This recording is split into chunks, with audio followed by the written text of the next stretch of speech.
got breaking news. A terror attack at the airport in Istanbul, Turkey, a popular destination for American tourists. Authorities say 3 bombers wearing suicide vests approached security at the international terminal. Gunfire and explosions quickly followed. Dozens have been killed, scores injured. The scene so similar to that attack on the Brussels airport just 3 months ago. There you see the ambulances arriving after the blast. There was an immediate response from security forces. Chaos in the arrivals area. Some of the injured lying there at the side. One of the blasts brought down part of the ceiling where taxis were waiting. Injured have been rushed to the hospitals. The death toll expected to climb. ABC's chief foreign correspondent Terry Moran has the latest from London. Tonight, devastation and chaos at one of the world's busiest airports. Officials say 3 attackers were detected by police while entering the airport. Armed with assault weapons, they stormed the entrance, at least one opening fire. Then the attackers detonating 3 bombs. Shattered doors show the power of the blasts. Bodies littered the ground.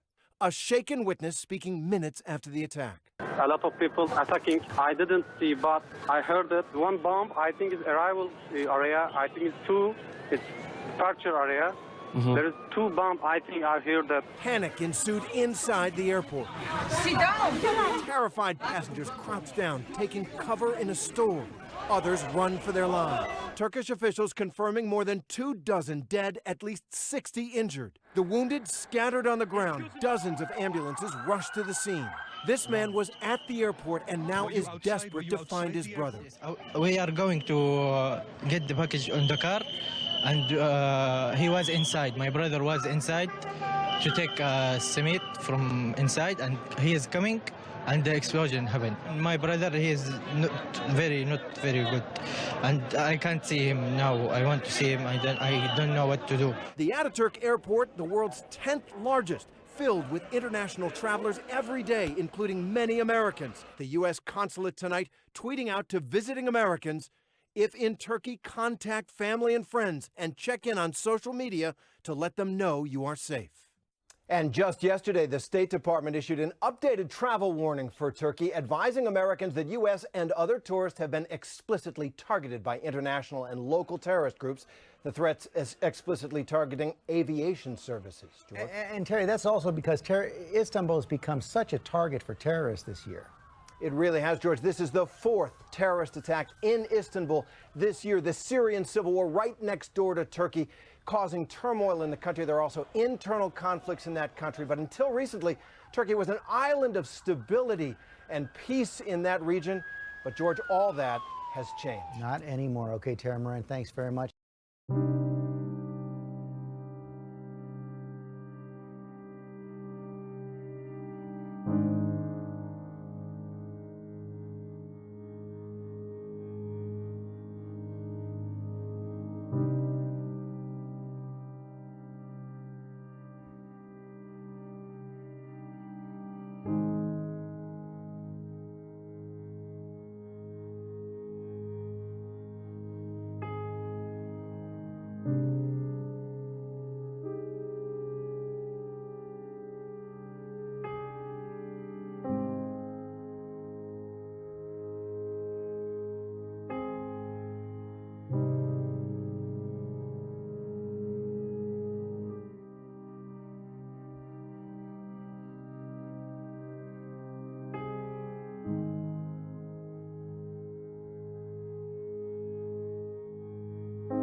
Okay, this is just gross. It's like a horror movie. The invasion of the mayflies.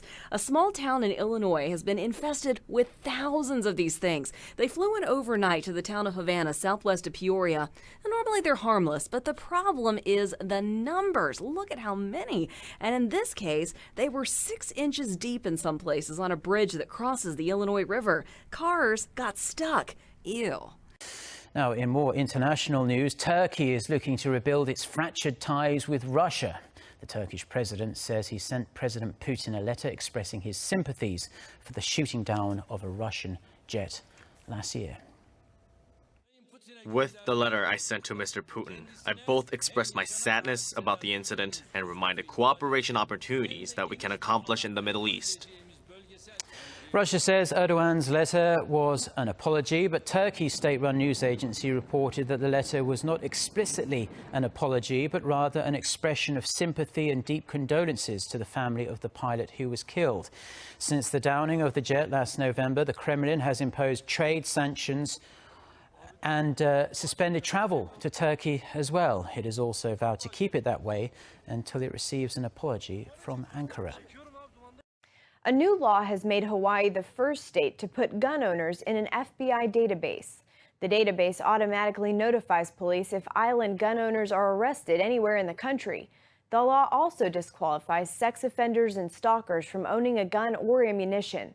Hawaii Governor David Ige says the law promotes safety and responsible gun ownership. But some critics say gun owners shouldn't have to enter a federal criminal database to exercise a constitutional right.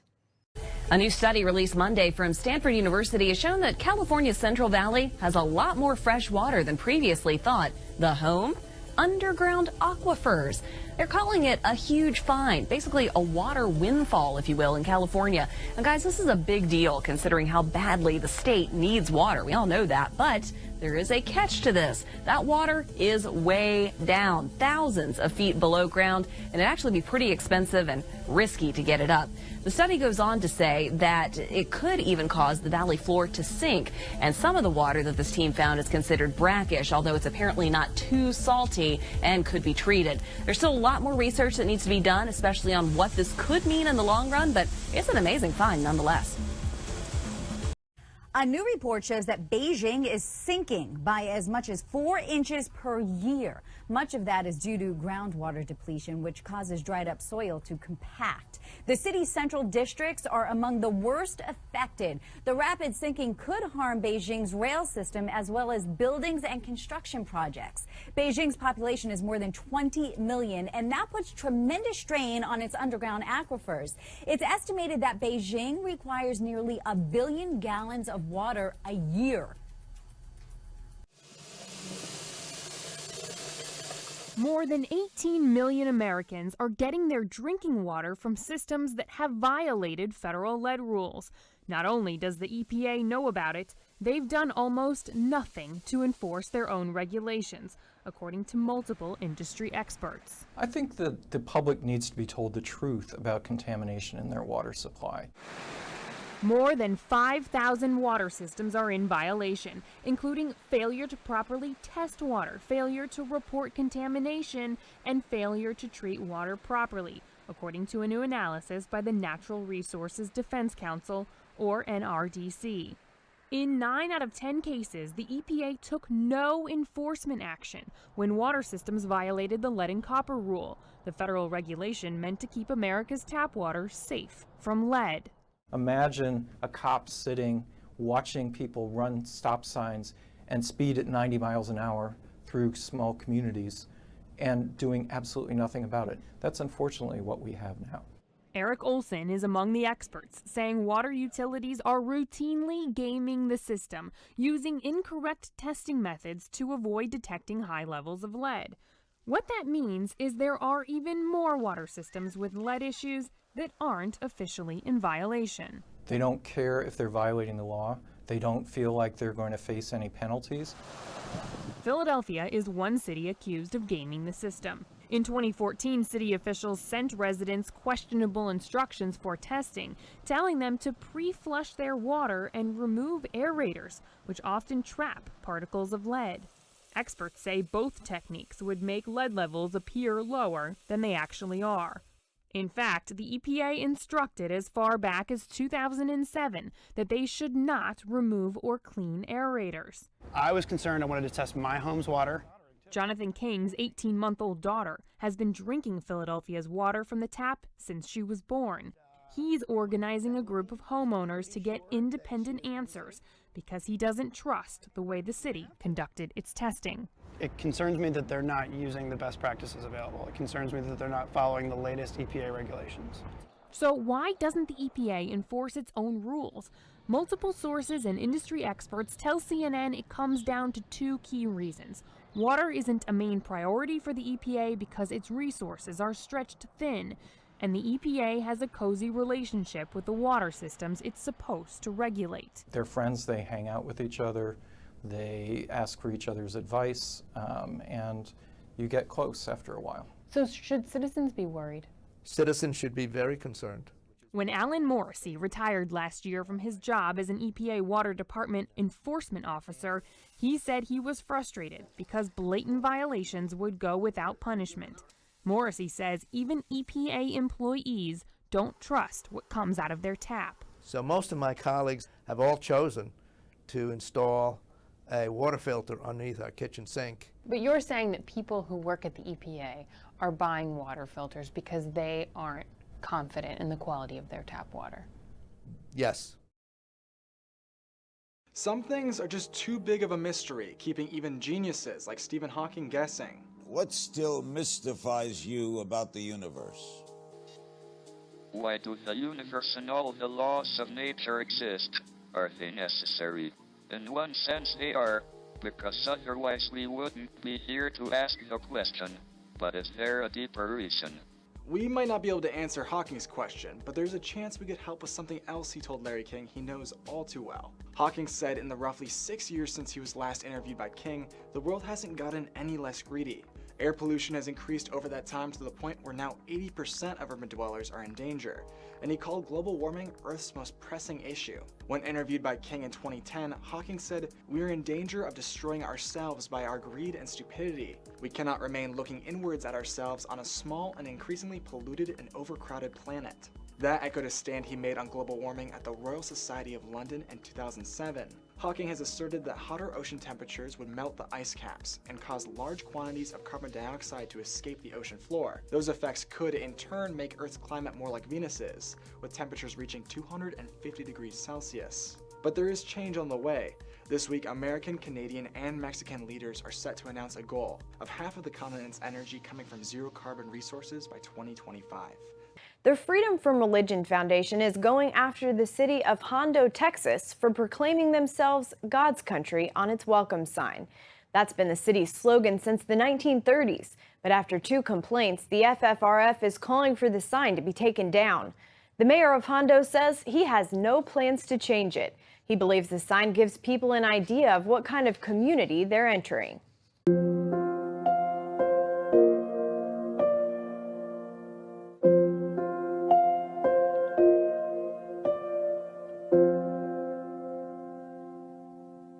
कि जो एक ख्वाजा सरा जिसमें अलामत मर्दों जैसी हों वो उस शादी उसकी ख़ातून के साथ हो सकती है, चाहे वो ख़ातून ख्वाजा सरा हो या आम औरत हो। इसी तरह ऐसा ख्वाजा हिजरा खुनसा जो ख़ातून हो और उसकी क्लियर जो अलामात हैं ख़वातीन जैसी हों, उसकी शादी भी मर्द के साथ हो सकती है।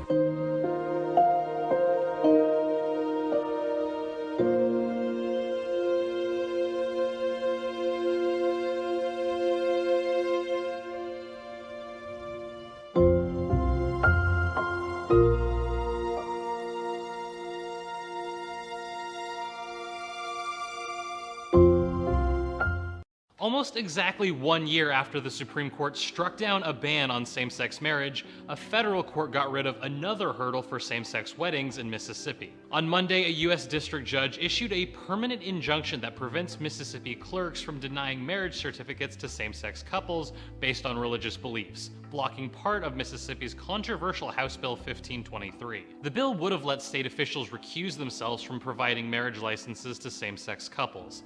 The official would still have to help the couple find a different way to get the license, but the judge ruled that wasn't enough.